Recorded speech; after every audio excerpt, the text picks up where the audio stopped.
Sir एक भाई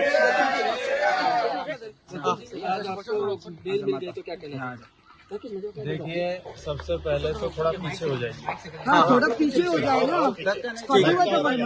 sir एक मिनट हाँ, बोलिए सर। देखिए, सबसे पहले तो मैं यही कहना चाहूँगा, धर्म की जय हो, अधर्म का विनाश हो, प्राणियों में सद्भावना हो और विश्व का कल्याण हो। इसके साथ साथ इस देश के 100 करोड़ सनातनियों का मैं आभार अभिनंदन प्रकट करना चाहता हूँ। जब मैं अंदर था तो इस देश के सब सनातनी बाहर मुखर होकर के, प्रखर होकर के, ओजस्वी और तेजस्वी होकर के सब आवाज को उठा रहे थे। इस देश के संत परंपरा को मैं धन्यवाद करना चाहता हूँ, समस्त संतों का आभार करना चाहता हूँ, जिन संतों ने मेरी आवाज को मेरे अंदर जाने के बाद बुलंद किया। और साथ ही इस देश के जितने भी सनातनी योद्धा हैं उनका मैं अभिनंदन और आभार प्रकट करना चाहता हूँ। अधिवक्ता जितने भी गण थे, लगभग 20-25 अधिवक्ताओं की जो समिति बनी थी, उस सभी अधिवक्ताओं का मैं अभिनंदन और आभार प्रकट करना चाहता हूँ। और ये कहना चाहता हूँ कि इस देश में जितने भी सनातनियों ने मेरी आवाज बनकर के मेरा सहयोग और साथ दिया है, उन सभी सनातनियों का ऋण मैं अवश्य चुकाऊंगा। और उस ऋण को चुकाने के लिए मुझे अपने प्राणों की आहुति भी देनी पड़ेगी, प्राण का बलिदान भी देना पड़ेगा। तो उस बलिदान को देने के लिए भी मैं तैयार हूँ। लेकिन एक बात समझ लें, धर्म की जय हो और अधर्म का विनाश हो, सत्य की जीत होगी। इस देश में जो सच बोलेगा, सच कहेगा, सच सांच को आंच नहीं होती है, सत्य हमेशा अंत में विजय होता है। हमें प्रताड़ित होना पड़ा, लेकिन इसके साथ साथ इतिहास इस बात का गवाह है, कौन प्रताड़ित नहीं हुआ। भगत सिंह भी प्रताड़ित हुए 23 साल की उम्र में, राजगुरु सुखदेव, चंद्रशेखर आजाद, राम प्रसाद बिस्मिल और हमारे जोरावर और फतेह सिंह, गुरु तेग बहादुर जी, इन सबको प्रताड़ित होना पड़ा, इनकी बोटी बोटी काट ली गई। और हमारे छत्रपति संभाजी महाराज को तो 1 महीने तक प्रताड़ित होना पड़ा। तो प्रताड़ित होना ये भी स्वाभाविक है। यही कह करके मैं अपने सारे सनातनी योद्धा, अपने संत समाज और अपने 100 करोड़ सनातनियों का आभार प्रकट करता हूं। भाई को अरेस्ट किया, उसके बारे में क्या कहना चाहिए? देखिए, भाई को जो अरेस्ट किया वो पूर्ण रूप से इलीगल था, क्योंकि भाई का इससे कोई भी संबंध नहीं था। लेकिन फिर इतिहास जब पढ़ते हैं तो पता चलता है, वीर सावरकर के भी भाई को प्रताड़ित होना पड़ा, क्योंकि उसका कोई गुनाह नहीं था। एक ही गुनाह था, वो वीर सावरकर का भाई था। हैं, चाफेकर बंधुओं को बलिदान देना पड़ा, कोई उनका गुनाह नहीं था, वो भाई थे इसीलिए देना पड़ा।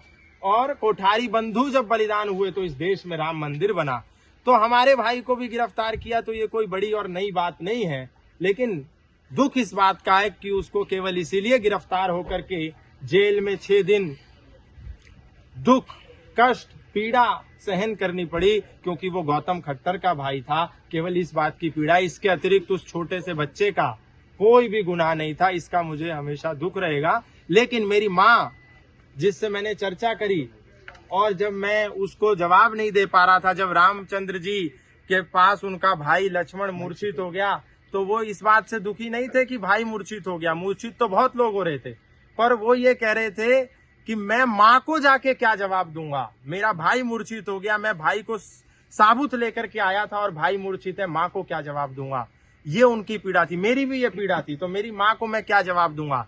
पर माँ से जब मैंने बात करी तो मेरी माँ ने कहा कि बेटा, अगर एक और बेटा भी होता तो मैं उसको भी इस देश, धर्म और संस्कृति के लिए आहूत कर देती। तू चिंता मत करना, तू सत्य की लड़ाई लड़ना, धर्म की लड़ाई लड़ना और राष्ट्र की लड़ाई लेना। उसके बाद फिर मैं निश्चिंत हो गया, कोई बात नहीं। जब माँ साथ दे रही है, जैसे विद्यावती ने भगत सिंह का साथ दिया, तो हमारी माँ कोई अनोखी नहीं है, वो भी वैसी माँ थी। तो माँ ने बोला, फिर हम चिंता मुक्त हो गए। जो स्टेटमेंट आपने दी थी, उस स्टेटमेंट पर स्टैंड करते हुए देखिए, अभी हम ये कहना चाहेंगे, हर्ट हुआ बोलकर आपका ऊपर कंप्लेंट। देखिए, मैं तो ये कहूंगा कि लाखों करोड़ों इस देश में सबसे ज्यादा यदि किसी संत के भक्त हैं तो वो संत आसाराम बापू के भक्त हैं।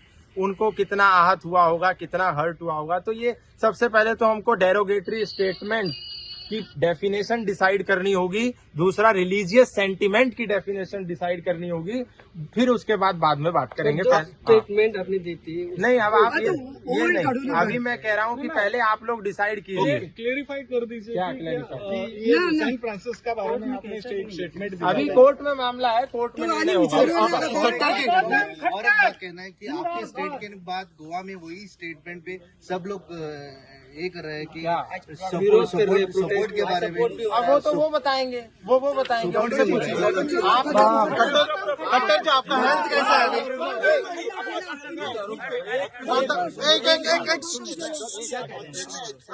एक सेकंड, आपका हेल्थ कैसे है अभी? आपको चेस्ट पेन हो ये हुआ था? मैं ये कहना चाहता हूँ कि गोवा के मेरे भाइयों को और खासकर आप पत्रकार बंधुओं को थोड़ा जर्नलिज्म का इथिक्स जरूर फॉलो करना चाहिए, क्योंकि I am also student of journalism. I have done my masters in journalism.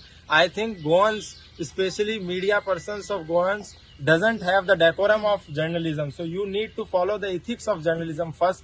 And second thing what I want to say कि आप लोग थोड़ा, अभी देश में क्या है, दो प्रकार के लोग हैं। एक होता है अनपढ़ व्यक्ति, एक होता है पढ़ा लिखा व्यक्ति। और सर एक मिनट, आप जर्नलिज्म के बारे में पूछ रहे हैं ना? ये जर्नलिज्म के लिए आपको ज्ञान मत दीजिए सर, गोवा जर्नलिज्म को ज्ञान मत दीजिए आप। सर डेकोरम मतलब आप, सर आप गोवा जर्नलिज्म के लिए बोल रहे हैं। आप अभी इतना बड़े स्टेटमेंट क्या आप इस वजह से डेकोरम मतलब आपने बोला एथिक्स नहीं पाल रहे, बोल रहे आप जर्नलिज्म आप पाल रहे हैं। जो गोवा में आके स्टेटमेंट कर रहे वो बड़ा हंगामा हो रहा है। नहीं इतना बड़ा हंगामा हो रहा है, वो आपके लिए हो रहा है, ना कि जर्नलिस्ट। अभी देखो आप खुद मुंह पे ला रहे हो। नहीं आप एथिक्स पालने को बोल रहे हैं ना? नहीं आप एथिक्स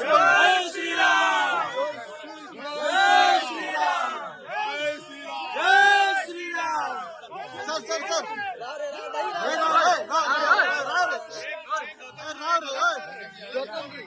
गौतम जी, आपने पीडीएफ नहीं आपने बोला है जर्नलिज्म सीखना पड़ेगा हमको, आप मत तुम्ही पळयतात गोंयकारपण, गोंयकारांचो गोंयकारा खातीर।